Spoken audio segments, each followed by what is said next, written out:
We're going to kick things off right away with Ron Hubsher, author of Closing Time, The 7 Immutable Laws of Sales Negotiation. I can't wait to get through some of this book, Ron. You're a negotiation strategist. That's an interesting title. What exactly does that mean? Yeah, and it's actually interesting, Lauren, because, you know, it's interesting. What percentage of the day would you estimate people spend negotiating? I'm not much of a negotiator at all. So 0 for me, except when I want something, usually at home, then I negotiate. Okay, but it's in my personal life. Right, within your family, with the coworkers, we're negotiating all the time. Yeah. And no one ever teaches us how to negotiate. So it's interesting. Usually when we ask that question, people say between 5 to 10% of my day is spent negotiating. Right. And we really specialize in business-to-business sales negotiation. Okay. And the question people want to know is, how do you win a deal, command a price premium, and create a great long-term client? Okay, how do you do that? And it's really interesting. The first thing you always want to do in any negotiation, before you go into any negotiation, is make sure you're the buyer's #1 choice. So you literally ask the person you're negotiating with, how highly are you ranking me right now? Am I one of your top 3? Absolutely. And we go more specifically, all things being equal, or if price wasn't an issue, would we be your #1 choice? So it seems like being bold and out front and upfront helps in negotiation? Absolutely. It's being transparent. Transparent. And Nice, better word. It's really interesting because if you're not the buyer's #1 choice, they're really negotiating with you to beat down the price of the real winner, which is your competition.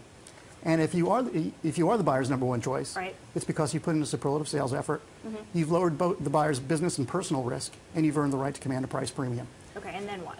Well, to me, it's really interesting. One of the things you always want to make sure that you do is lower the buyer's business and personal risk. And especially in today's economic environment, people are really scared about a project or a failure or a vendor not really performing well for them. Right. And that's going to go on their corporate scorecard, whether you get a gold star or a black eye. So it's absolutely imperative that you lower the buyer's risk. And how do you do that? Oh, so in any situation, I want to know, or I want to prove my solution is the most reliable, most trustworthy, whatever those attributes are that are really important to that buyer. So how does that buyer get measured? What's really important to them? And if this project goes south, which is something nobody wants, what's going to happen to them? So we want to take all those steps that help lower the buyer's risk. Gotcha. So they know what they're dealing with and the outcome, positive or negative, what it would be. Right, exactly. Okay. So you're managing their expectations at the same time as well, in a sense? Right. Do you think it's always better to under-promise and over-perform? It's always better to under-promise and over-deliver. But what's really interesting is during your sales process, you want to make sure that you've gone through the steps that make people feel 100% comfortable with you. So whether it's a demo of your product, a plant tour, or a factory tour, or the references you provide, that'll give them the certainty. So the quality, the level of the references, the enthusiasm of those references, that'll really differentiate you much more than any product or feature set. You use the shark metaphor in your book, right? We don't use that typically in the book. But your press release, the notes I got were all about sharks and blood in the water, and I thought it was like really crafty, being the negotiating shark. So I was going to ask you, are there any attack me signals that businesses give or people give when they are negotiating with the shark? Yeah, absolutely. It's kind of interesting. We're as people, we're trained to be very nice to each other. Right. And in negotiation, you can be going against someone who's trained not to be so nice to you. Yeah. And the first thing is you want to be prepared, and you want to be confident, and you want to make sure that you know that you're the buyer's #1 choice. And there are certain attack me signals. If you don't look confident or you don't appeal confident, they're going to take a couple squeezes at you. And if you drop your price immediately, they're going to know that you're weak. So don't drop your price right away. Yeah, that's the worst thing you could ever do. You find out your ranking with them, you make them feel at ease, you tell them exactly what you do, and you don't drop your price right away. When do you drop your price? I would say you rarely, if ever, drop your price. There's a 7-step process that we take people through so that you should never, ever drop your price. In fact, you should command a price premium, and during a negotiation, you can actually increase the prices you're charging and deliver more value to the customer at the end. In terms of the sexes, are women better or worse negotiators? Well, it's really interesting.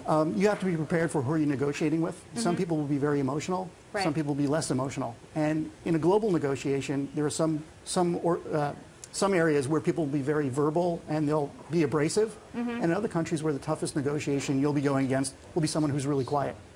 So it's really interesting. The most prepared person is usually the better negotiator as opposed to a particular style. Gotcha. I'm really good at negotiating, let's say, at jewelry stands down in Soho, New York. Right. And I always get the price to drop. Right.